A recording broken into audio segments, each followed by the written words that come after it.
ETF index mutual funds నేర్చుకుని stock మార్కెట్లో రాణించాలనుకుంటున్నారా? వెంటనే ఈ నెంబర్కి కాల్ చేయండి.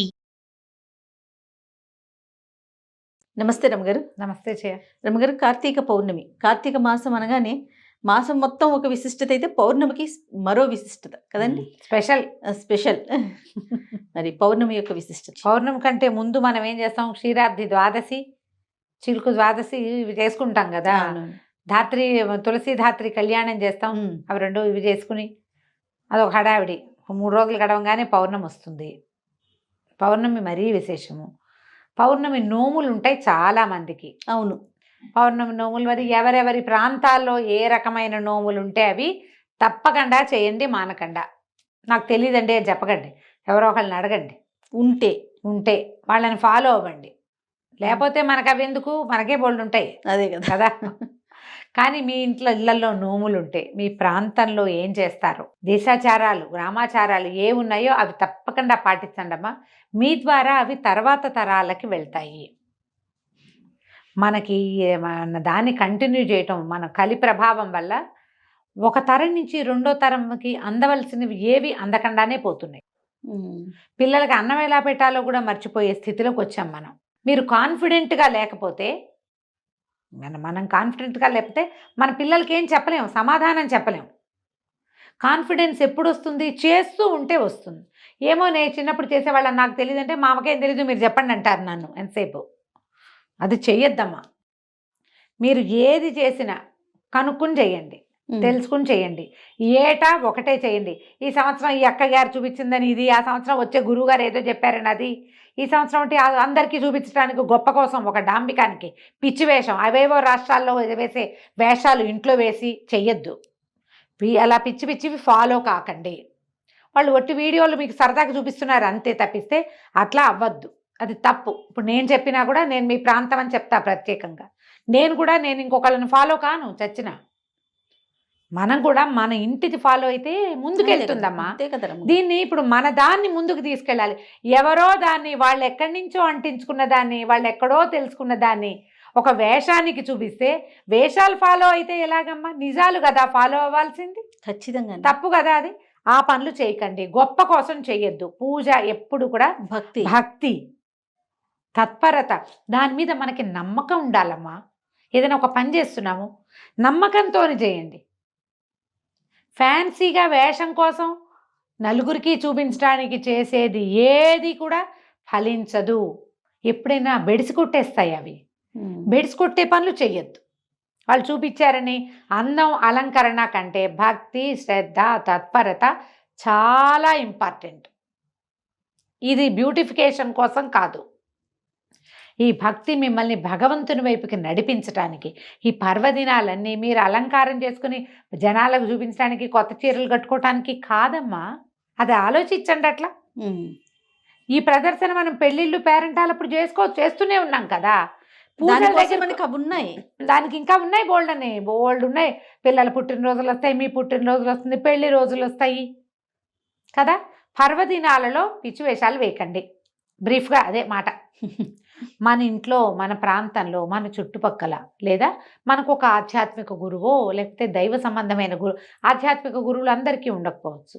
పురోహితులు ప్రతి వాళ్ళకి ఉంటారుగా. ఏటా ఓ గురువు గారినే, ఒక అయ్యగారినే పిలుచుకుంటాం కదా. అంతే లేదు, అది కూడా లేదు. మన ఇంటి దగ్గర ఒక దేవాలయం ఉంది, మనం వారానికో 2 వారాలకో అక్కడికే వెళ్ళి అయ్యగారికి నమస్కారం పెట్టొస్తామా? ఆ అయ్యగారిని పెట్టుకోండి, ఆయన చెప్పిన ప్రకారం చేసుకోండి. వచ్చే ఏడాది మళ్ళీ మర్చిపోతాం అనుకుంటే, ఇప్పుడు మనకు అవకాశం ఉంది, ఫోన్ తోటో పుస్తకంలోనో రికార్డ్ చేసి పెట్టుకోండి. వచ్చే ఏడాది మళ్ళీ ఏం చేయాలి అని అడగద్దు. మీరు కొత్తవి మొదలు పెడితే కుశంకలు ఎక్కువగా ఉంటాయి.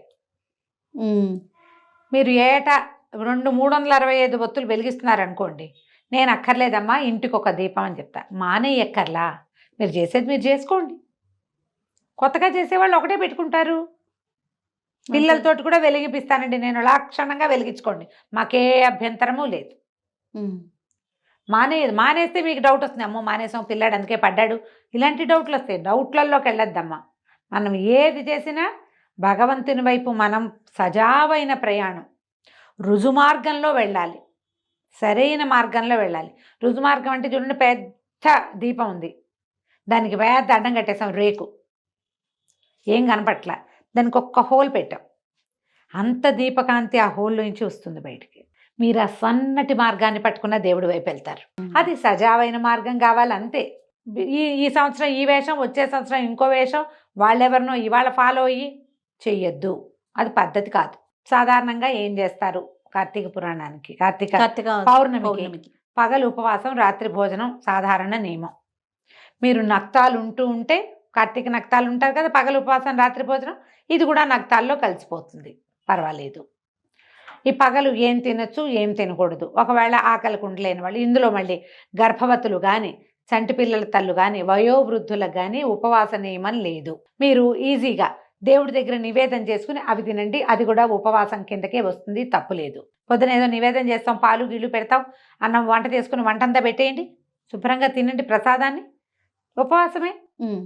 ఉపవాసం లేను అని చెప్పక్కర్, మేము ఉపవాసం లేవండి అన్నం తిన్నాం అనక్కర్లా, ప్రసాదమే తిన్నాం, మేము చూపించాం కదా. కూర పప్పు, పిల్లలకి ఏదో వండుతాం చిన్నదంత అన్నం, అది కూడా నివేదన చేయండి. పిల్లాడు కూడా ఉపవాసం ఉన్నట్టే చంటాడు కూడా చక్కగా. ఈ పని చేయండి. ఈ పెద్దవాళ్ళందరూ దీనికి సూర్యోదయానికి ముందే స్నానం చేయాలి, పగలు నిద్రపోవద్దు.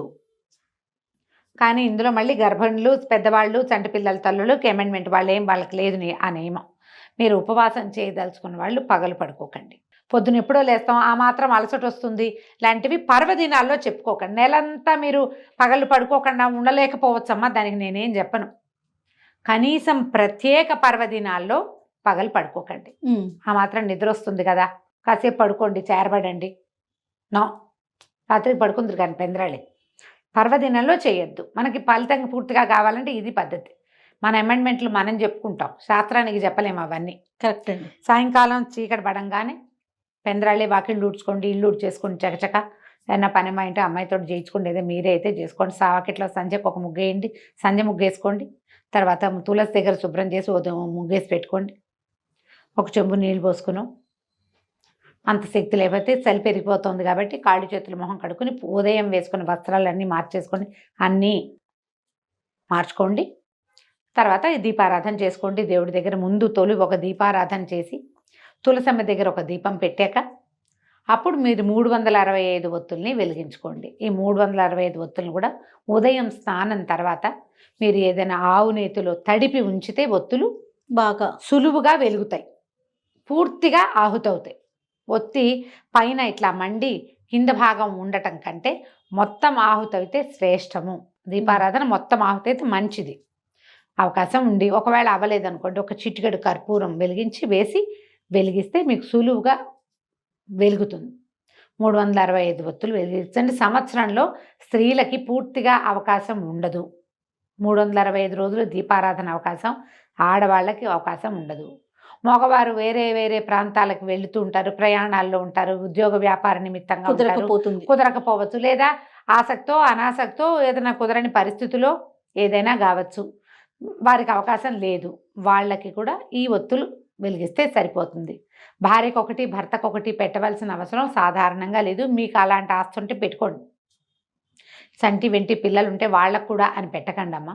ఇంటికి ఒక దీపం చాలు. మీకు అలవాటు ఉండి మేము ఇదే చేస్తామంటే మీ ఇష్టం, మిమ్మల్ని వద్దని చెప్పట్లేదు. కొత్తగా చేసే వాళ్ళైతే అవి పెట్టుకోకండి. ఒక ఇంటికి ఒక దీపారాధన సరిపోతుంది.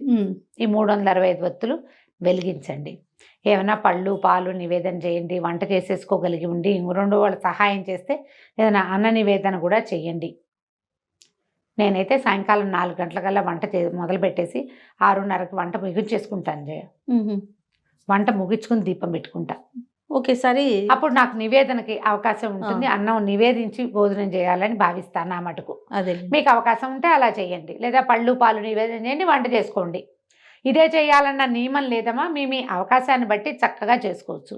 మగవాళ్ళు ఉండి వాళ్ళు కూడా దీపం వెలిగించడానికి ఉత్సుకత చూపిస్తే మహాద్భుతమైన సంగతి, వాళ్ళతోటి వెలిగింపించండి. ఆ ఒత్తులు మీరు వెలిగించకపోయినా తప్పులేదు. వాళ్ళు వెలిగిస్తే మీరంతా ఏర్పాటు చేసి పెట్టారు కదా, సరిపోతుంది. ఏర్పాటు మీరు చేసి దీపం వాళ్ళు వెలిగించడం మహత్తరంగా ఉంటుంది. చాలా మంది అడుగుతారు, మగవాళ్ళే దీపం పెట్టాలా, మగవాళ్ళే పూజ చేయాలా, ఆడవాళ్ళు చేయకూడదా, ఆడవాళ్ళు మగవాళ్ళు చేస్తేనే ఫలితం లభిస్తుంది కదా. మన అవకాశం అమ్మా. ఈ కాలం ఏం కాలం. నేను ఈజీ మెథడ్ ఎప్పుడు చెప్పే ఈజీ మెథడే చెప్తా. దీపారాధన సిద్ధం చేసి పెట్టండి. ఆ మగాయన వెళ్లే ముందు స్నానం చేసిన తర్వాత ఒట్టిగా దీపం అంటించు, నేను వెలిగించి నేను రెడీ చేసి పెట్టానని వెలిగింపించండి.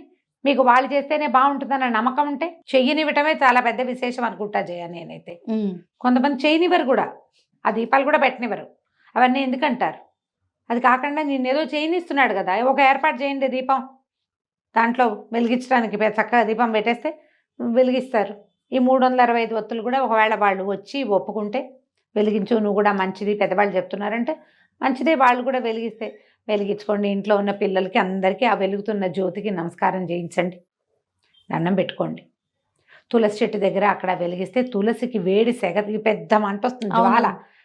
అంత జ్వాల వచ్చేటప్పుడు తులసి అది పాడవుతుందమ్మా, కొంచెం శ్రద్ధ వహించండి. కొంతమంది వాకిట్లో పెరట్లో తులసి ఉంటే చక్కగా తులసి దగ్గరే పెట్టుకునే వాళ్ళు కూడా ఉంటారు. కొంచెం అసంట దూరంగా పెట్టి వెలిగించండి. ఒక ముగ్గేసి చక్కగా ముగ్గులో ఒక పళ్ళెం పెట్టి దాంట్లో ఒక దీపారాధన కుందో లేదా మన మట్టి ప్రమిదలు ఉంటే మూకుడు ఉంటుంది, దాంట్లో పెట్టో చక్కగా వెలిగించండి. ఇలాంటి జ్యోతిలో భగవద్ దర్శనం చేయటం తెలుసుకోండి. దీనికి ఎన్ని పువ్వులు పెట్టావు, నువ్వు బంతి పూలు పెట్టావా, చామంతి పూలు ఏమీ లేదమ్మా, శ్రద్ధ ఆస్థ ఆ రెండూ కావాలి. వాటితోటి చక్కగా కార్తీక పౌర్ణమి వ్రతాన్ని పూర్తి చేసుకోండి. ఒకవేళ పౌర్ణమి నోములు ఉంటే నోములు చేసుకోండి, కుదిరితే పగటి వేళలోనే దేవాలయ దర్శనం చేయడానికి అవకాశం ఉంటే తీసుకోండి. ఇంత పెద్ద పని ఉంది కాబట్టి ఈ రోజున కాకపోతే మరుసటి రోజు చేసినా పర్వాలేదు. ఇవన్నీ పెట్టి అక్కడ కూడా పరిగెత్తి హైరాన్ పడకండమ్మా, ఏ ఒకటి చేసినా కూడా మంచిదే. ఏం చేసినా శ్రద్ధ భక్తితోటి చేసుకోండి, ప్రమాదాలకి పాలు కాకుండా చూసుకోండి. దీపారాధన వెలిగించినప్పుడు కాస్త పిల్లల దగ్గరకు వచ్చిన మీవే ఏదైనా సిల్క్ చీరలు అవి అయితే ఇబ్బంది పడతారు, కాస్త జాగ్రత్తగా వెలిగించడం. తర్వాత ఇవి కార్తీక పౌర్ణమి నాడు 4 టపాసులు కాల్చడం, పిల్లలతో టపాసులు కాల్పించండి, బాగుంటుంది. చక్కగా జరుపుకోండి, హైరాణ పడద్దు, ఎక్కువ ఏదో చేసేయాలని అనుకోవద్దు. ఏం చేసినా భక్తి శ్రద్ధలతో చేద్దామన్న ఆలోచన మాత్రం పెట్టుకుంటే చాలు. రైట్. నమస్తే. నమస్తే.